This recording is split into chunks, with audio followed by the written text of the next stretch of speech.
আসসালামু আলাইকুম। আশা করি সকলে ভালো আছেন। আমরা যারা এই ভিডিওটা দেখছি, যে যেখান থেকে দেখছি, আপনাদের সকলকে স্বাগতম। আপনারা যারা আরবি গ্রামার শিখতে চাচ্ছেন, তাদের জন্য আমাদের এই আইকি ক্লাসরুমের পক্ষ থেকে প্রতিনিয়ত ভিডিও তৈরি করা হচ্ছে। আপনারা আমাদের সাথে থাকবেন ইনশাআল্লাহ। আর আপনাদেরকে বেসিক মূলক এখন আলোচনাগুলো দেখানো হচ্ছে। এরপর থেকে ইনশাআল্লাহ এগুলোর প্র্যাকটিস আলোচনা আমরা করব। মাঝধার ধরে ধরে আমরা প্র্যাকটিস করব যে কিভাবে এই শব্দগুলো গঠন করতে হয়। তো চলুন আর কথা বাড়াবো না। আজকে আমরা অলরেডি মিজানের আমরা আমর, নাহি, মুজারি যেগুলো ছিল ইত্যাদি যত বহস ছিল সবগুলো শেষ করে ফেলেছি। এখন আমরা যেটা করব সেটা হচ্ছে ইসমে ফাইল। সে একবারে শেষ দিকে চলে এসেছি আমরা। ইসমে ফাইল যেটাকে বলা হয়, ইসমে ফাইল কাকে বলা হয়? ইসমে ফাইলের পরিচয় হলো আমরা যদি আমরা এখানে যদি বলি সংজ্ঞাটা, সেই সংজ্ঞাটা হচ্ছে যে এস এম দ্বারা, আমরা মুখে বলি যে এস এম দ্বারা, যে এস এম দ্বারা, আমি যদি একটু হালকা লিখি, যে এস এম দ্বারা, যে এস এম দ্বারা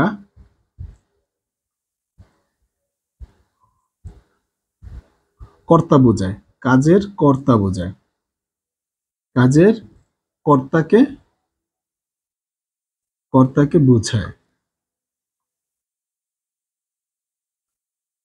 তাকে ইসমে ফাইল বলে।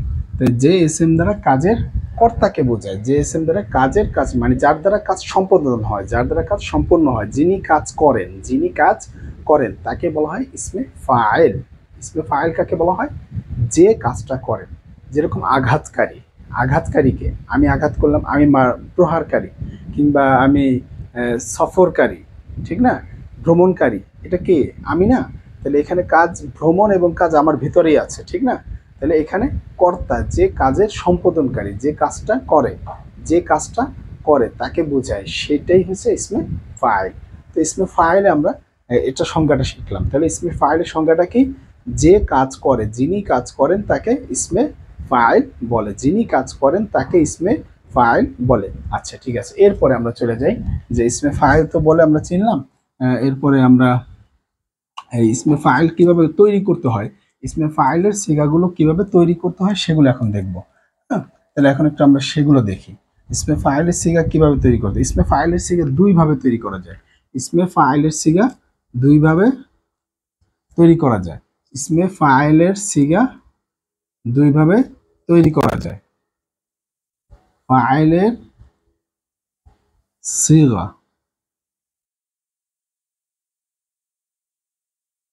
সিগা দুইভাবে তৈরি করা যায়।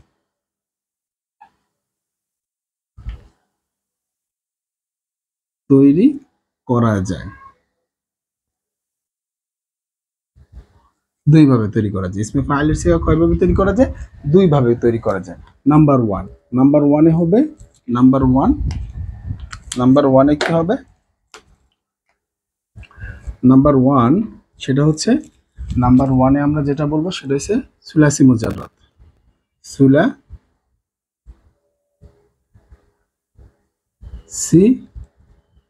মুজাররদ, সুলাসি জর রদ, সুলাসি মুজাররদ অর্থাৎ মূল তিন অক্ষর থেকে, অর্থাৎ মূল তিন অক্ষর থেকে,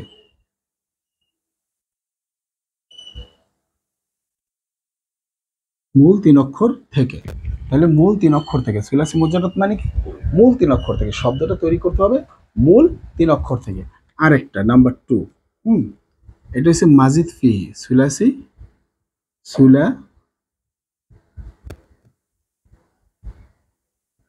সুলাসি মাজিদ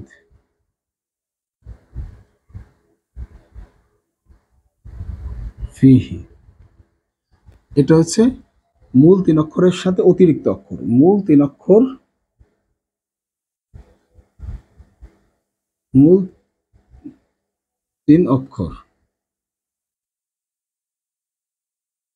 অক্ষর এর সাথে অতিরিক্ত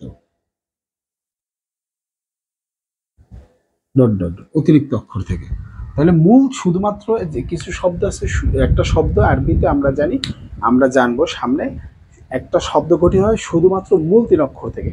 আরবি ফেল বা আরবি ভার্ব, আরবি ফেল বা আরবি ভার্ব শুধুমাত্র তিনটা অক্ষর হলেই ভার্বটা গঠিত হয়ে যায়। আবার দেখব মূল 3 অক্ষর থেকে গঠিত হচ্ছে, কিন্তু তার সাথে এক্সট্রা কিছু 2-1টা অক্ষর থাকছে, 3টা অক্ষর থাকছে, এরকমও কিছু শব্দ আমরা পাবো। এটা আমরা যখন মিজানুস সরফে মুনশাই বংশে যাব, ভাব পড়ব, ওই ভাবের ভিতরে আমরা দেখব, ওই ভাবের ভিতরে এই কথাগুলো আমরা বাস্তবায়ন করব। তো এইগুলো আমরা যখন প্র্যাকটিস করব বিভিন্ন মাসদার থেকে, তখন আমাদের এই জিনিসগুলো ক্লিয়ার হয়ে যাবে ইনশাল্লাহ। এখন আমরা বেসিক ক্লাস পড়ছি, থিওরি ক্লাস পড়ছি ইনশাল্লাহ। থিওরি ক্লাসটা যদি আমরা ভালো করে বুঝতে পারি, যখন এরপর আমরা প্র্যাকটিস ক্লাসে যখন এগুলো নিয়ে কাজ করব, তখন আমরা খুব সহজে এই জিনিসটা বুঝতে পারবো। ঠিক আছে? তো এখন আমরা কি বলছি যে সুলাসি মাজিদ মূল 3 অক্ষর থেকে, তাহলে এখন মূল 3 অক্ষর থেকে একটা আমরা তৈরি করি, যে সুলাসি মাজিদ ফি, যে এক নম্বরটা থেকে সুলাসি মাজিদ ফি, সুলাসি মুজাররদ থেকে কি কি আছে, এরকম আন নাসরু। আর নাসরু মাজদারের মূল অক্ষর, এটা হচ্ছে মাজদার, তাহলে মূল অক্ষর হচ্ছে নুন, সোয়াদ, এরপর হচ্ছে র। এই মূল 3 অক্ষর, একটা শব্দের মূল 3 অক্ষর, এটা হচ্ছে সুলাসি মুজাররদের ভিতরে আছে। মূল 3 অক্ষর থেকে এই আমরা তৈরি করতে চাই, এই এটা কি বলা হয়, ইসমে ফাইলের সিগা তৈরি করতে চাই। তাহলে কিভাবে তৈরি করব? এটাকে সর্বপ্রথম মুজারির সিগা রূপান্তর করতে হবে। ইয়ান সুরু, ইয়ান সুরু, মুজারি মারুফ, মুজারি মারুফ, মুজারি মারুফের সিগা রূপান্তর করতে হবে। এই মাজদারটাকে নিয়ে মাদি বানাবো। মাদি তো বানাতেই হয়, মাদি থেকেই তো মুজারি হয়, কিন্তু এটাকে আমরা মুজারি সিগা, এই ইসমে ফাইল তৈরি হয় কোত্থেকে? মুজারি সিগা থেকে। ইসমে ফাইল তৈরি হয় কোত্থেকে? মুজারির সিগা থেকে। ইসমে ফাইল তৈরি হয় কোত্থেকে? মুজারি মারুফের সিগা থেকে। মুজারি মারুফের সিগা থেকে ইসমে ফাইলের সিগা তৈরি হয়। তো এখন আমরা এইটাকে আমরা কি করব? আলামতের যে মুদারিটা আছে, এই শুরুতে যে আলামতের মুদারিটা আছে, এটাকে আমরা বাদ দিয়ে দেব। এটাকে আমরা কি করব? বাদ দিয়ে দেব। এটাকে বাদ দিয়ে কি করব? তাহলে থাকে কি? নুন, সদ, র থাকে, ঠিক না? এখন কথা হচ্ছে যে আমরা তো মাদি নিলেই পারতাম। হ্যাঁ, মাদি নিলেও পারতাম, কিন্তু এই আইন কালিমা এবং লাম কালিমা ঝামেলা হয়ে যেত, আইন কালিমা এবং লাম কালিমা ঝামেলা হয়ে যেত।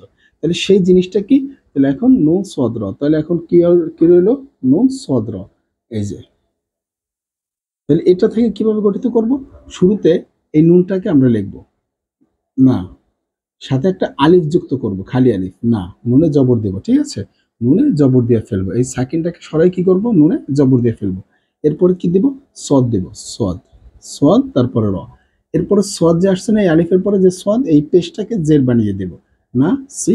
আর এই শেষের যে পেশ আছে, এটাকে ডাবল পেশ দিয়ে দেবো, অর্থাৎ তানবিন। তানবিন বলা হয় ডাবল পেশকে, তানবিন বলা হয় ডাবল পেশকে, মানে দুই জবর দুই পেশকে, দুই জবর বা দুই জের দুই পেশকে তানবিন বলে আমরা শিখেছি। তাহলে এখন এই সেই তানবিনটা আমরা দিয়ে দিলাম, সেই তানবিনটা আমরা এখানে দিয়ে দিলাম। তাহলে এখন কি হলো? নাসিরুন। নাসিরুন মানে কি? সাহায্যকারী। নাসিরুন মানে কি? সাহায্যকারী। বুঝতে পেরেছি? তাহলে এই হচ্ছে মূল 3 অক্ষর থেকে কিভাবে। এখন যদি দাখিলুন, এটা আপনার এটা দ্বারা আরেকটা যদি বানাই, দাখিলুন, দাখিলুন, দাখিলুন।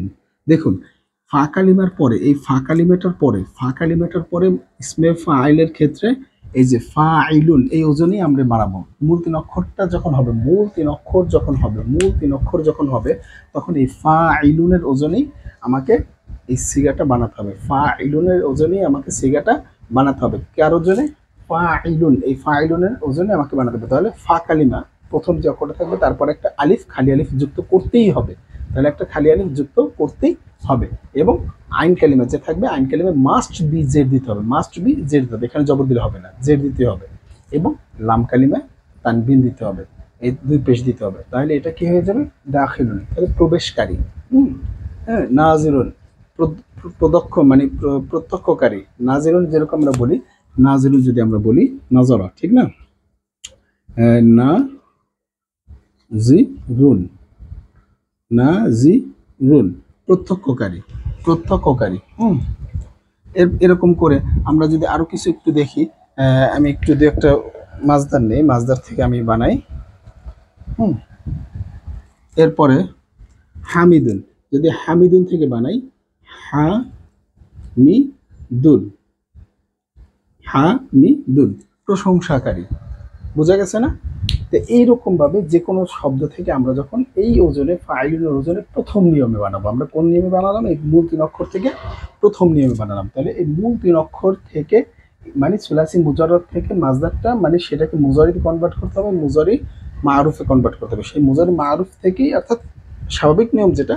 আর যদি আপনি সংক্ষেপে আরো সংক্ষেপে যদি বলেন তাহলে কি করবেন, মাজদার নেবেন, মাজদার থেকে মূল তিন অক্ষর নেবেন, মূল তিন অক্ষর নিয়ে কি করবেন, এই ফাঁকালিমার সাথে একটা আলিফ যুক্ত করবেন, এরপর আইন কালিমা লাম কালিমা লিখবেন।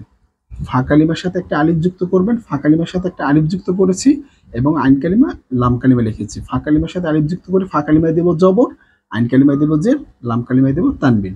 ইসমে ফাইলের সিগার গঠনটা কি, যদি আমরা সংক্ষেপে করি, মুজারি এত বিস্তারিত বইয়ের নিয়ম না দেখে যদি আমরা বইয়ের নিয়মে ছাড়া করতে যাই তাহলে কি করব, মাজদা নেব, মাজদা থেকে মূল তিন অক্ষর নেব, মূল তিন অক্ষর নিয়ে ফাঁকালিমার সাথে একটা আলিফ নিব, আলিফ নিয়ে নুনে মানে ওই ফাঁকালিমায় জবর দিব, আইন কালিমায় জের দিব, লাম কালিমায় তানবিন দিয়ে দেব। তাহলে আমার সুলাসি মুজাররদ মূল তিন অক্ষর থেকে ইসমে ফাইলের যে শব্দ গঠন হয় সেটা গঠিত হয়ে যাবে।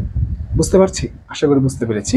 আচ্ছা, তারপরে আমরা এই দ্বিতীয় নিয়মে চলে যাই। আমরা প্রথম নিয়ম শেষ করেছি, আশা করি এটা বোঝাতে পেরেছি। এগুলো আমরা প্র্যাকটিস করব যখন আরো বিভিন্ন মাজদার থেকে, তখন আমরা এটা বিভিন্ন শব্দ আমরা দেখতে পারবো। আমরা এখন জাস্ট থিওরি পড়ছি, এই থিওরি ক্লাসগুলো আমরা ভালো করে বুঝে রাখি যে কিভাবে গঠন করতে হয়। আচ্ছা ঠিক আছে, এরপর আমি চলে যাই এই এটা হচ্ছে 2 নাম্বার মাজিদ ফি। মাজিদ ফি থেকে যদি আমরা করতে চাই, মাজিদ ফি আমি কিছু এখানে সিগা বের করি, ঠিক আছে। এখন মাজিদ ফি থেকে যদি আমরা করতে চাই তাহলে আমরা এখন দেখব 2 নাম্বারটা মাজিদ ফি থেকে কি হয়। তাহলে মাজিদ ফি থেকে একটা মাজদার নেব, মাজদারটা কি নেওয়া যায়, আল ইশতিরাক, আল ইশতিরাক, আল ইশতিরাকু, আল ইশতিরাক। এটার মূল অক্ষর কি, আচ্ছা এটার মূল অক্ষর হচ্ছে শিন, তারপরে হচ্ছে র, তারপর হচ্ছে কাফ, শিন র কাফ। এখন কি এটাকে এই সুলাসি মুজাররাদের নিয়মে বানাবো? হ্যাঁ, না, এটা কি আমরা সুলাসি মুজাররাদের নিয়মে বানাবো? এই যে এখন কিন্তু কথাটা আসবে, এটাকে মুজারিতে কনভার্ট করতে হবে, এখনই কিন্তু আমার সেই মুজারিটা লাগবে। তাহলে এটাকে যখন আমরা ইশতিরাককে মুজারিতে কনভার্ট করব তখন কি হবে, ইয়াশ তারিকু, ইয়াশ তারিকু, ইয়াশ তারিকু, এই যে ইয়াশ তারিকু। এখন দেখেন একটা বিষয় আপনি লক্ষ্য করছেন, ফা কালিমার এবং আইন কালিমার মাঝখানে একটা তা অতিরিক্ত। এই যে এখানে বলেছেন সুরাসি মাজিদ ফিহি, যে মূল তিন অক্ষরের সাথে অতিরিক্ত অক্ষর, মূল তিন অক্ষরের সাথে মূল তিন অক্ষর হচ্ছে শিন র কাফ, তার সাথে একটা অতিরিক্ত ফা কালিমার পরে ইয়া পাওয়া গিয়েছে। এই কারণে আপনি মাজিদ থেকে মুজারি বানাতে হবে, মুজারি থেকেই আপনি ইসমে ফাইলটা বানাতে হবে। না হয় আপনি এই কথাটা যদি নাই বলতে পারেন, নাই বুঝেন, তাহলে কিন্তু আপনার পক্ষে জিনিসটা কঠিন। হ্যাঁ, সংক্ষেপ যখন আপনি পেরে আমাদের মতো বুঝে যাবেন তখন আপনি সংক্ষেপ তৈরি করেন। সুলাসি মুজাররদ থেকে কিভাবে করতে হবে এবং মাজিদ ফি থেকে কিভাবে করতে হবে তখন আপনার এটা মাথায় সেট হয়ে যাবে। জাস্ট এখন থিওরি, তারপর আমি বলে দিচ্ছি আপনাদেরকে। হ্যাঁ, এটা এমনিতেই বুঝবেন, তবে মুজারিতে কনভার্ট করাটা আমাদের জন্য ফরজে আইনের মতো, ঠিক না? এটাকে করতে হবে, করে তারপর আমরা বুঝবো যে মূল তিন অক্ষর কি আছে। এখন আমরা এখান থেকে বুঝতে পারছি যে মূল তিন অক্ষর কি আছে। তাহলে এখানে শিন আছে, র আছে, কাফ আছে। তাহলে এটা থেকে আমরা যদি ইসমে মাফউল বানাতে চাই তাহলে কি করতে হবে, এই আলামতে মুদারিটাকে বাদ দিয়ে কি করতে হবে, একটা মিম নিয়ে আসতে হবে, একটা মিম। মিমের পরে কি নিয়ে আসতে হবে, শিন আছে, মিম শিন তা র কাফ। এখন কথা হচ্ছে এই তাটা কি বাদ হবে না, না তাটা বাদ হবে না, তা যেরকম অতিরিক্ত ছিল সেই ইসমে ফাইলের মধ্যে অতিরিক্ত থেকে যাবে, ইসমে ফাইলের মধ্যে অতিরিক্ত তাটা থেকে যাবে। তাহলে এখন কি হবে, যে এই যে আলামতে মুদারি বাদ দিয়ে মিম নিয়ে আসলাম, সেই মিমটা হবে পেশ যুক্ত। ইসমে ফাইলের ক্ষেত্রে যে আলামতে মুদারিকে বাদ দিয়ে যে মিমটা নিয়ে আসলাম সেই মিমটা হবে পেশ যুক্ত। এটা সাকিন ছিল, সাকিন, তারপর তাই যাব, তারপরে রয়েজের কাফে দুই পেশ, মুস্তারিকুন, মুস্তারিকুন মানে কি, অংশগ্রহণকারী, অংশগ্রহণকারী। তাহলে মুস্তারিকুন অংশগ্রহণকারী, ঠিক আছে। এরকম করে আমরা বিভিন্ন শব্দ তৈরি করতে পারবো। আচ্ছা, এরপর আমি আরেকটা দেখাই, যে আরেকটা হচ্ছে ইজতেহাদা। ইজতেহাদা থেকে যদি আমি দেখি, ইজতেহাদা থেকে যদি আমি দেখতে চাই তাহলে আমাকে যেটা করতে হবে, এখান থেকে আমি মাজদারটা না লিখে আমি ডাইরেক্ট মুজারি লিখি, ঠিক আছে। ইয়াজতাহিদু, ইয়াজ মুজতাহিদু। এই যে ইয়াজতাহিদু থেকে কিভাবে বানাবো জানি, মুজতাহিদু। আমরা যে বলি না মুজতাহিদ, মুজতাহিদ, সেই যে মুজতাহিদ, মুজতাহিদুন।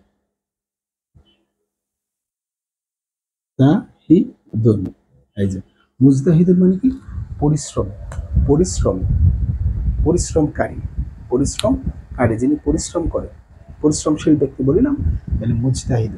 এরকম করে আমরা অনেক বলতে পারবো। যেরকম এখানে আমরা যদি একটু মাছদার দেখি তাহলে মুজতাহিদুন, এরপরে আমরা যদি বলি ইনতাসরা, তাহলে ইনতাসরা দিলে মুনতাসিরুন। হ্যাঁ, এরপরে আমরা এটা মানে বিজয় লাভকারী এটা বলতে পারবো। এরপরে কি অপারগতা প্রকাশকারী, এরকম করে আমরা বলতে পারবো, ঠিক আছে। আল ইতিদারু অপারগতা প্রকাশ, একত্রিত হয়। আল ইজতিমাউ মুজতামিউন, মুজতামিউন মানে একত্রকারী, একত্রিত করাকারী মানে একত্রিতকারী। এরকম আমরা বিভিন্ন ধরনের আমরা মাজদার থেকে আমরা এই সুলাসি মাজিদ থেকে একটা হবে, সুলাসি মুজাররদ থেকে হবে, সুলাসি মুজাররদ থেকে কি হবে সেটা আমরা শিখলাম, এবং সুলাসি মাজিদ ফি থেকে কি হবে সেটাও আমরা এখন শিখলাম। এরকম করে বিভিন্ন আমরা শব্দ তৈরি করতে পারবো কিভাবে।